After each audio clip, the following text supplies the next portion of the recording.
understand why the European allies and our NATO allies are so thankful that you are no longer president, and that we understand the importance of the greatest military alliance the world has ever known, which is NATO, and what we have done to preserve the ability of Zelensky and the Ukrainians to fight for their independence.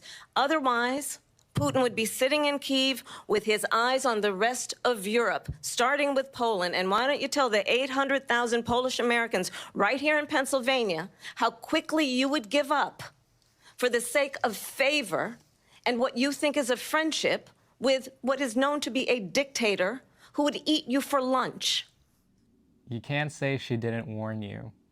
Thanks so much for joining us here at the Ushana S Show today. I'm so happy to have you back on. Now look, we had this great episode planned for you with all these data and stats about our economy, because I don't know if you know yet, but it's not about to be a very good time to be a middle-class American. And so we had this whole thing ready, and then all of a sudden, we had this Oval Office meeting yesterday between President Trump and President Zelensky of Ukraine, which, whatever you want to call it, shamble, disaster, chaos, whatever you want to call it, that happened. And if you don't know what I'm talking about, here's a bit of the exchange they had. Take a look. We gave you, through this stupid president, $350 billion.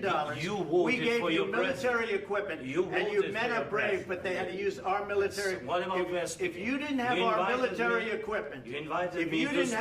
military equipment, this war would have been over in 2 weeks. In 3 days, I heard it from Putin. In 3 days, this is something maybe new. Less. In 2 weeks, of course, yes. It's going to be a very hard thing to do business like this. I tell you. Quite the chaotic thing going on over there. And some of you may have tuned in yesterday. I made a little special report video about what happened so that we could get up to speed immediately, because I'll tell you what, this is like one of those very historic moments. I think this is going to be one of those moments that's going to go in a history book. I really feel that way. I think it's a big day, no matter what side of the coin you find yourself on. And so I felt like I wanted to cover it immediately. And then I said yesterday that we would have a more full-length episode, and we do today. And I also have a nice interview with co-host of the Stay With Me Here podcast, Jacob Shropshire. It's a very good interview that you want to tune in later on in the episode. But I first want to, before we talk about this whole thing, just give you some prelude and some backstory as to exactly what was going on, right? Because I was talking about this, I think, maybe 10 days ago in a previous episode. But basically, Ukrainian leadership was coming to the White House yesterday to sign a rare earth mineral deal. Basically, they were going to finalize this landmark agreement where Ukraine was going to give up 50% of their rare earth mining revenues to the United States in a deal that was negotiated by the Trump administration, basically to pay for the aid that we gave them to fight a war against Russia. It has things like lithium, graphite, titanium. And so the aim was for Ukraine to pay back America for aid. And for all intents and purposes, like, they were kind of pressured into signing this if they were going to sign it. It wasn't actually signed. We'll go into that in a second. But this was on the heels of U.S.-Russia negotiations that were happening about ways to end the conflict in Ukraine. And so the Trump administration started negotiating, and I say negotiating because it was not really negotiating. It was more like, you do this, this, this, this. But they started negotiating with the Russians in Saudi Arabia. And, you know, interestingly enough, Ukraine was not invited to the table to discuss this meeting about their own future. And it was so strange for U.S. leadership to be making a move like this and kind of making concessions to Russia on behalf of Ukraine without seeking any concessions from Russia itself. It was really odd, and I don't know why that completely began to unfold, because American policy, of course, was to stand against Russia, not just for the duration of this conflict in Ukraine, but for 80 years before that. So it was a little strange, as you might understand, to see Russia basically being sucked up to by the Trump administration. Anyway, they were negotiating without the Ukrainians, and then they were trying to force the Ukrainians to sign this deal to give up half of their rare earth revenues. And this was also on the heels of Trump calling Zelensky a dictator. Yeah, do you remember that happening? He said that in a Truth Social post. He called the president of Ukraine a dictator.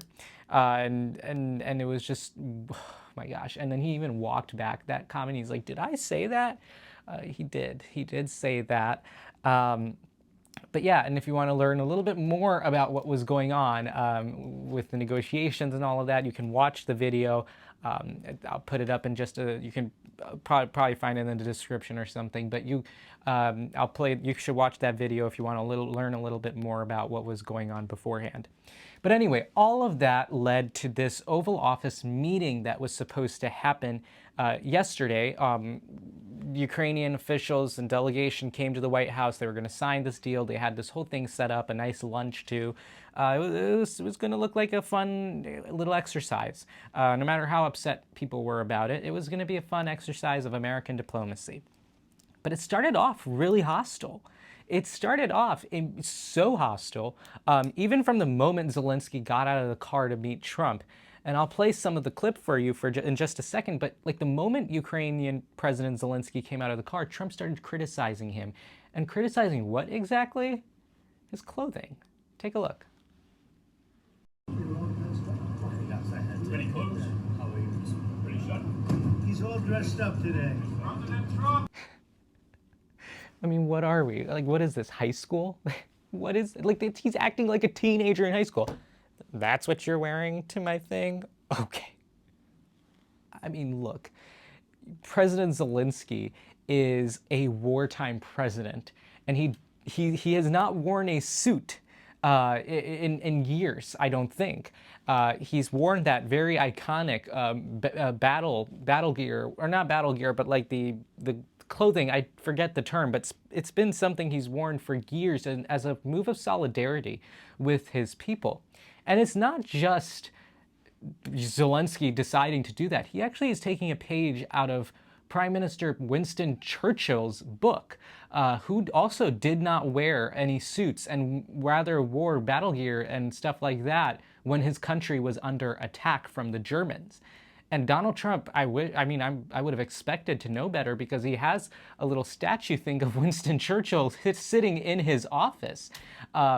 And Zelensky was just trying to emulate that. And I guess Donald Trump doesn't know history that well, or you'd think he would. But yeah, he literally right off the bat just started criticizing Zelensky for his clothing choice like a teenager. And then they had their little meeting. They had their meeting in the Oval Office, and it was generally just really calm and nice, and like it was a productive, constructive discussion. As much as, you know, both sides were like with each other, it was like going pretty well.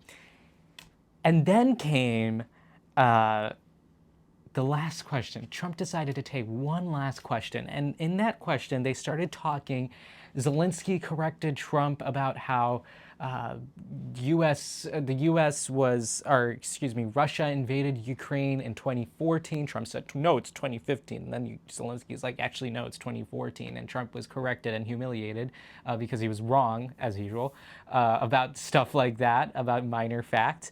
Anyway, no matter what it was, things got a little more tense. And so what happened then was Vice President Vance, JD Vance, he was sitting on the couch right there, and he basically, I would argue, tried to provoke or instigate a little bit of a, I don't know what, with Zelensky. You saw the clip earlier. You saw the clip of them arguing earlier, but how did they get there? It was because of JD Vance. And so I'm going to play the clip of JD Vance essentially provoking this whole argument by suggesting that President Zelensky and Ukraine were not thankful for the United States' help. Take a look. I'm talking about the kind of diplomacy that's going to end the destruction of your country. Yes, but if you are Mr. not President, strong... Mr. President, with respect, I think it's disrespectful for you to come into the Oval Office and try to litigate this in front of the American media. Right now, you guys are going around and forcing conscripts to the front lines because you have manpower problems. You should be thanking the President for trying to bring an end to this conflict. Have you ever been to Ukraine that you say what problems we have? I have been to. Come once. I've actually watched and seen the stories, and I know what happens is you bring them on a propaganda tour, Mr. President. Do you disagree that you've had problems bringing people into your military? We have problems. And do you think that it's respectful to come to the Oval Office of the United States of America and attack the administration that is trying to prevent the destruction of your country? A lot of questions. Let's start from the beginning. Sure. First of all, during the war, everybody has problems. Even you, but you have nice ocean and don't feel now, but you will feel it in the future.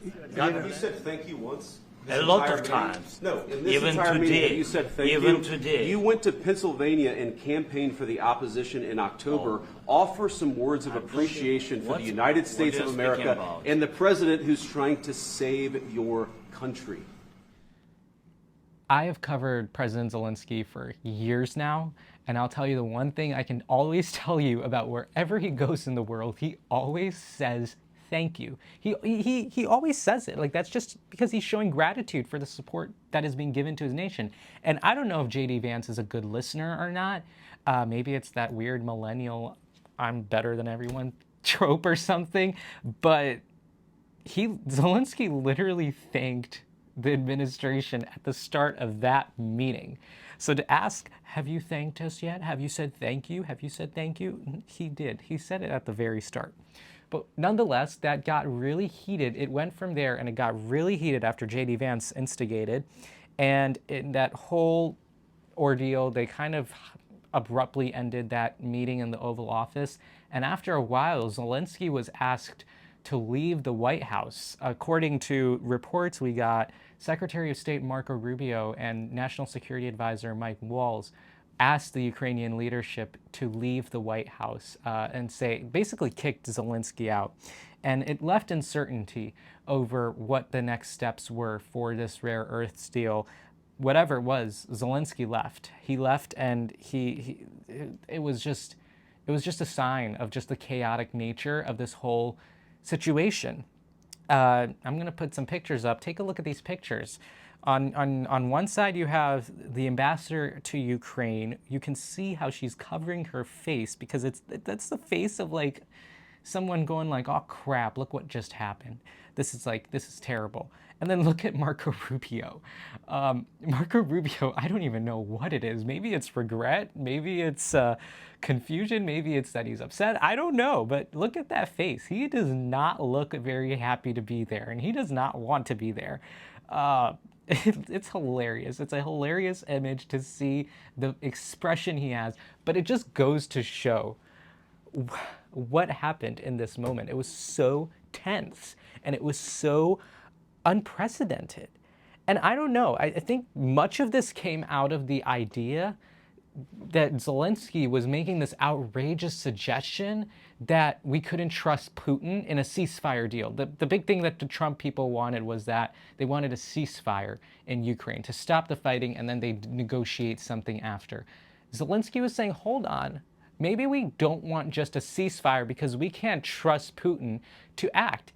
And you know what? Putin is not trustworthy. Putin has repeatedly broke ceasefires. And that's not like something that he said. That is just fact. We have seen it time and again, Putin's tendency to ignore promises he's made. It's not the most outrageous thing to suggest, but to JD Vance, completely unacceptable. And so that's why he provoked this whole conflict. But yeah, it basically ended with Zelensky leaving and things falling apart. So I want to talk about some of the reactions that we got. Here at home in the United States, we first got some reactions from Donald Trump, who on Truth Social following the incident expressed his dissatisfaction, saying, quote, he being Zelensky, disrespected the United States of America and its cherished Oval Office. He can come back when he is ready for peace. He was basically accusing Zelensky for not wanting peace. Again, because the United States, in his words, was not giving security assurances to the Ukraine. But Trump thinks that he doesn't want to negotiate for peace. Maybe the man whose country is getting completely battered right now does want peace, and he wants lasting peace, not just what the Kremlin has written up. But it's not, that's the Trump reaction. He was like, he basically said he can come back when he wants peace. Pro-Ukraine, Russia hawk, Lindsey Graham, and I talked about this in yesterday's episode as well, he was one of Ukraine's biggest defenders. After seeing that, he completely flipped the switch to go onto Trump's side. And on Fox News, even went as far as to suggest that Zelensky should step down, resign, or be removed, or whatever it is that he thinks. Take a look at that. Applauds him for standing up to Trump. All I can say is a missed opportunity. He doesn't even begin to explain it. And Zelensky is either going to have to fundamentally change or go. I can't believe most Americans, after what they saw today, would want to be partners with Zelensky. Ukraine. So on one hand, we have Trump calling him a dictator, and on the other hand, we have Lindsey Graham, who somehow finds himself in all of these places. Just for the record, he waddles in everywhere. But on one hand, we have Trump calling him a dictator, and on the other hand, we have Lindsey Graham suggesting that he needs to step down. Two things that the Kremlin really loves to say. I don't know what is going on with Republican Party messaging, but they are right now parroting Russian talking points. Some international response. So international response, I'm going to start with President Zelensky, who actually booked an interview with Fox News before the signing of the deal that was going to happen already. So he still went to Fox News, and Brett Baer interviewed him. Take a look at some of that. Ukraine lost millions of civilians, that his president is dictator, you know? What is the reaction? It's not about me. The reaction is that where is our friendship between Ukraine and the United States? That's it. This is filling. And that's why I do not want to lose our great partners at the United States. And I just said that it's not the first time. I said it by phone, and we had some other conversations, and we had in Munich meetings, and I said, please, be correct. I want to be very polite. I mean this, be correct with this number. When you say about the number, each person is important. When you say about 1 million of losses, we don't have any million of losses. When you speak about the territories, maybe some territories and etc., it's not just territory, it's houses. It's people's lives, you know? Their fathers, mother, their relatives, grandfather, they died or during this war. Nobody wants to forgive Putin. And in a lengthy statement this morning, Zelensky said that he does not want a ceasefire without guarantees, and that he said that he wanted to know that America was on their side. Well, I don't know about Ukraine. I'm sure they were shocked, but our friends in Europe were also shocked. Our allies who have been with us this whole time, they've been completely shocked by all of this. But they did issue statements in support of Ukraine. Prime Minister Keir Starmer of the United Kingdom came out in support of Ukraine, and in fact has actually hosted them today in London, hosted Zelensky, and they had a good talk, and Starmer reaffirmed his support for Ukraine. German Chancellor Olaf Scholz, who will be leaving the chancellorship in just a few days, but is being replaced by someone who's equally on that side. Anyway, Scholz said, quote, "Nobody wants peace more than the Ukrainians do. Therefore, we are working on a common path to a lasting and just peace. Ukraine can rely on Germany and on Europe." From the EU, their foreign policy chief, we got this statement that apparently, in their view, America can't be a leader anymore. That's what they're suggesting. It's so strange, but that's kind of the reaction we're getting from our European allies, who have really, rather than battering up to Trump, they've decided that they want to back Ukraine. And honestly, that's just been the position they've had for years, and so it's not surprising. And if anything, I think sometimes you are on the right side of history. And I say the right side of history because Putin basically did provoke this whole conflict. Putin launched an invasion into a free and sovereign country. Putin is a war criminal as adjudicated by the ICC. Putin is responsible for this whole conflict. And you know what?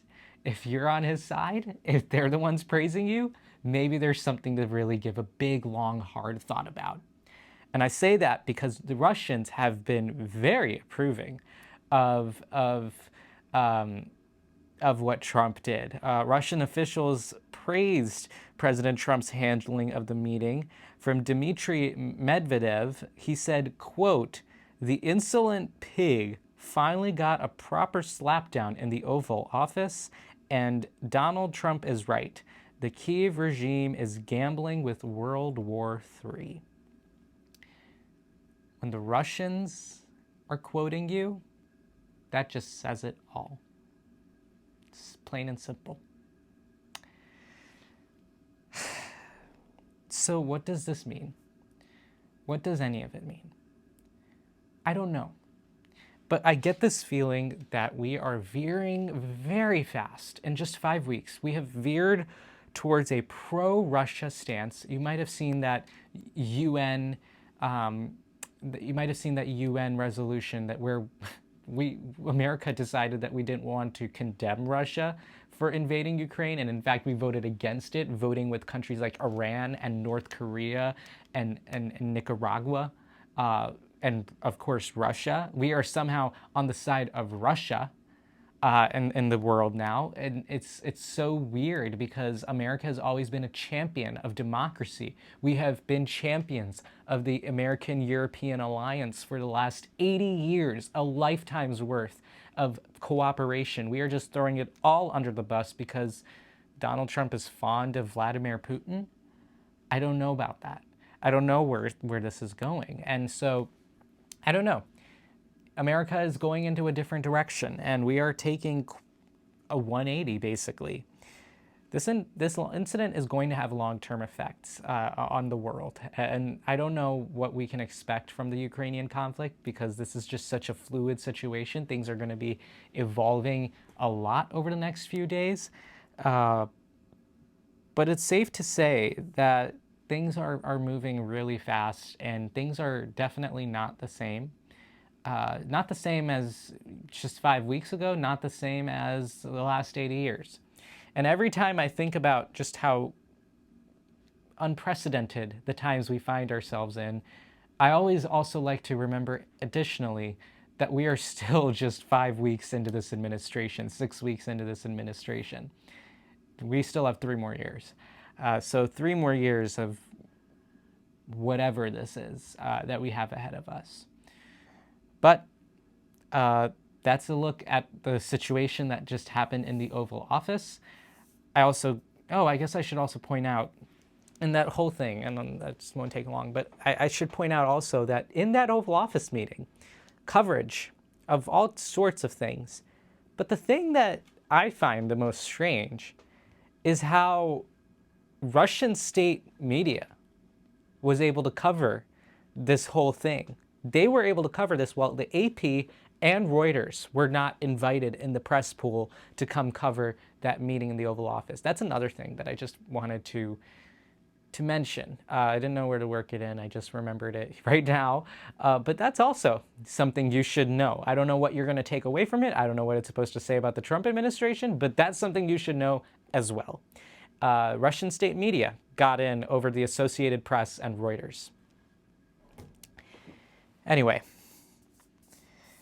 that was a look at what has happened in Ukraine, in the Oval Office between President Zelensky and President Trump. It's a lot of complicated things, but we'll see you on the other side of this. I will share my sit down with Jacob Shropshire from the Stay With Me Here podcast to better understand all of this. Thanks so much for joining us. We'll see you in the interview. Thanks so much for joining us again. Look, I don't have a full background in all of this, and obviously I try to bring you all the facts, but to help us understand this topic and this whatever you want to call meeting that happened in the Oval Office yesterday. We are joined by co-host of the Stay With Me Here podcast, Jacob Shropshire. Jake, thank you so much for joining us today. I know it was short notice. Thanks so much for having me, Sean. I'm happy to be here. Perfect. So I want to first just get your reaction to all of this that happened in the Oval Office. Just for my viewers, real quick, I'm just going to play a quick snippet of that again one more time. Viewers, be warned. I'm just going to play that one more time for us. We gave you, through this stupid president, $350 billion. We gave you military equipment, and you men are brave, but they had to use our military. If you didn't have our military equipment, this war would have been over in 2 weeks. In 3 days. I heard it from Putin. In 3 days. This is something maybe new. Less. In 2 weeks. Of course, yes. It's going to be a very hard thing to do business like this. I tell you. Yeah, I mean, that whole thing is really disappointing to watch from the White House, from the Oval Office. I heard some former national security officials saying that it might just be the worst Oval Office meeting since the Civil War, which may well be true. It's really disappointing to see as an American, but it's also really worrying to see. You know, I'm based here in Paris in Europe, and the instability that, this change up of the world order means in Europe, it hits a little bit closer to home than I think it does sometimes in the US. And so there's definitely a sense of tension, a sense of frustration about how this meeting went, but also a sense of unity. And that's the really hopeful part that maybe we can get into a little bit.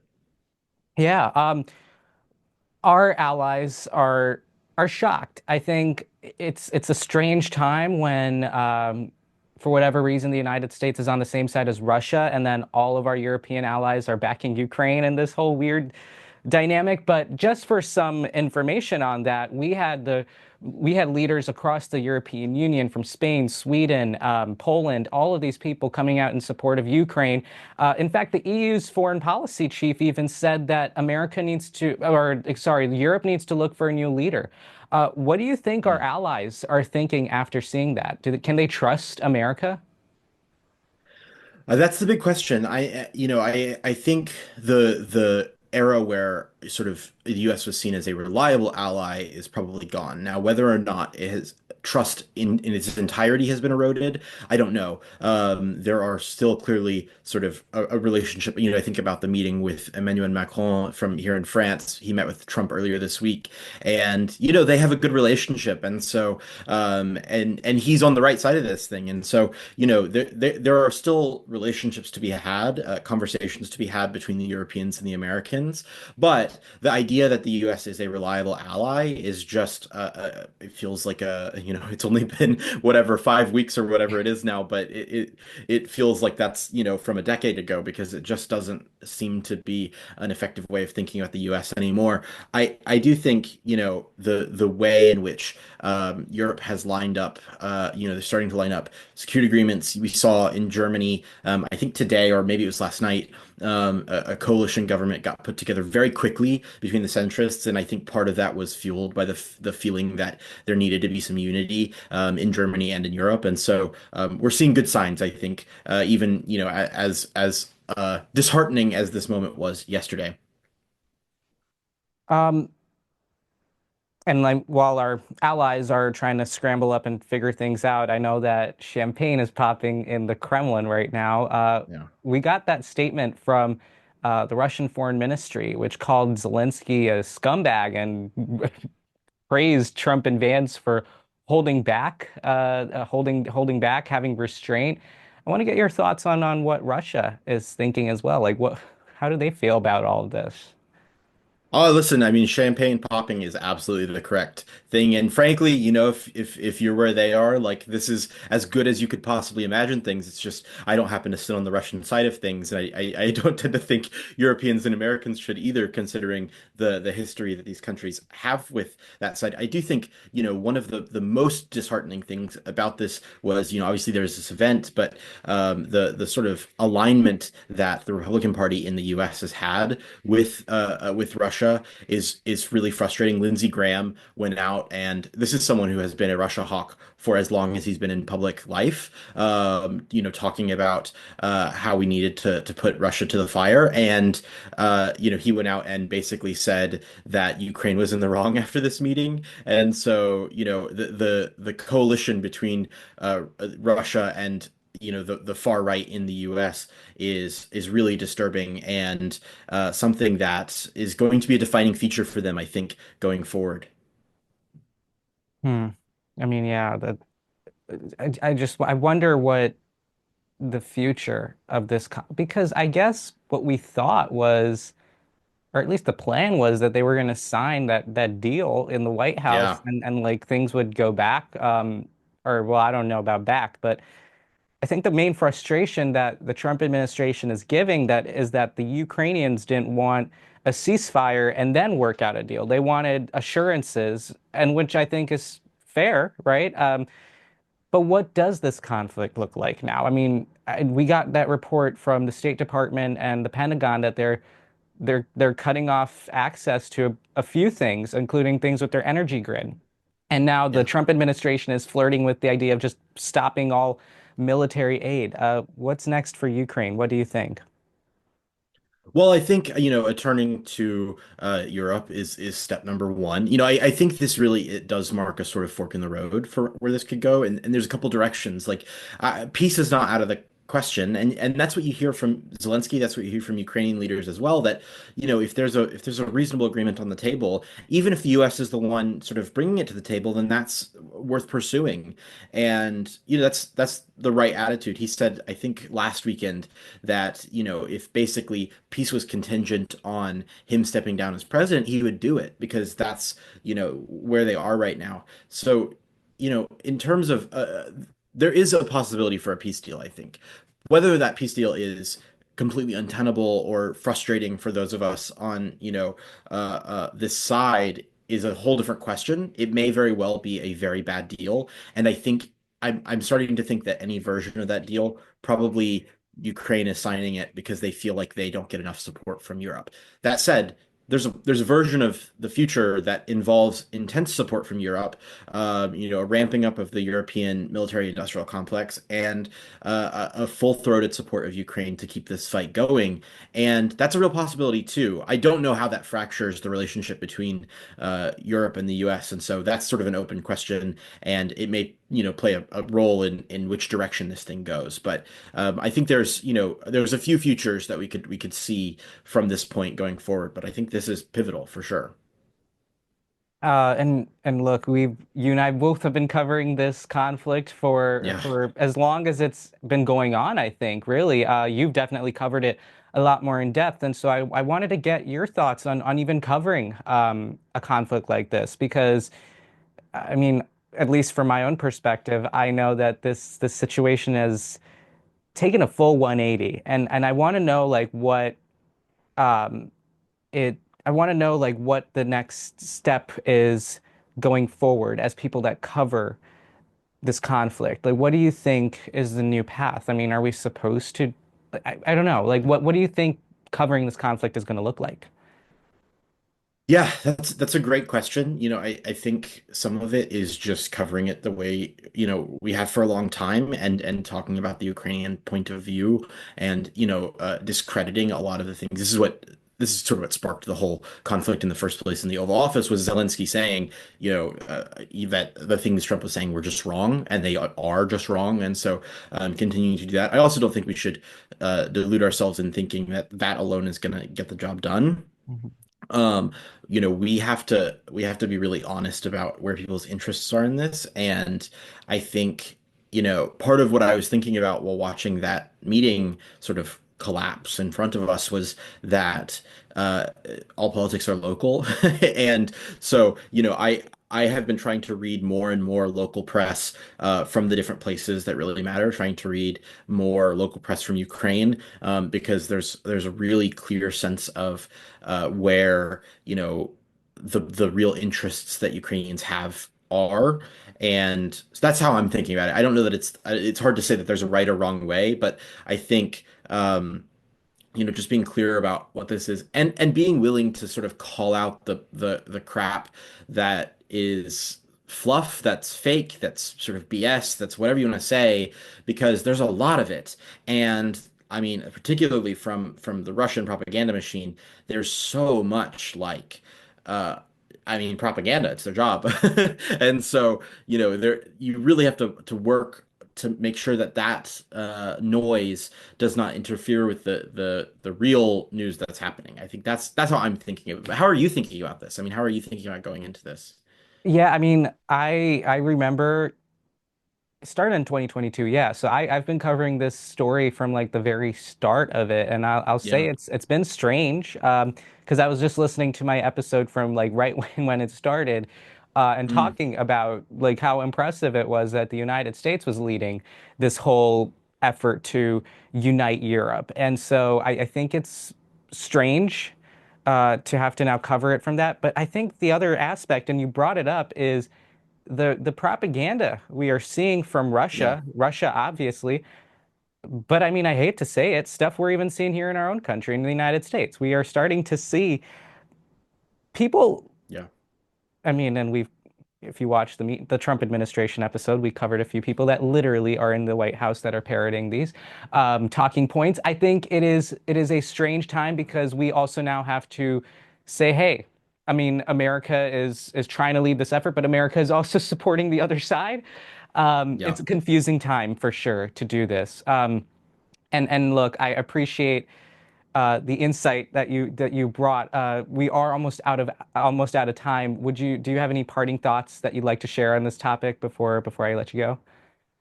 I mean, I think the biggest thing I was struck by was that all politics are local, and it's worth, you talk a lot about American politics. I'm very much an American politics junkie, and so my thing would be if you're on Ukraine's side in this thing, then you have to be on the right side of American politics too, and make that call because as we've seen, the senators and the Marco Rubio, who was also a Russia hawk, figures that we thought might be a bulwark in the second Trump administration just have not been on the right, and so it making sort of the switch to not support some folks like that is not the same thing as sacrificing values. If you're someone who's on the center right, that would be my pitch. Is it doesn't supporting Ukraine doesn't actually have to be a partisan project, and everyone's welcome to the group of people who are supportive of countries being able to defend themselves from foreign invaders.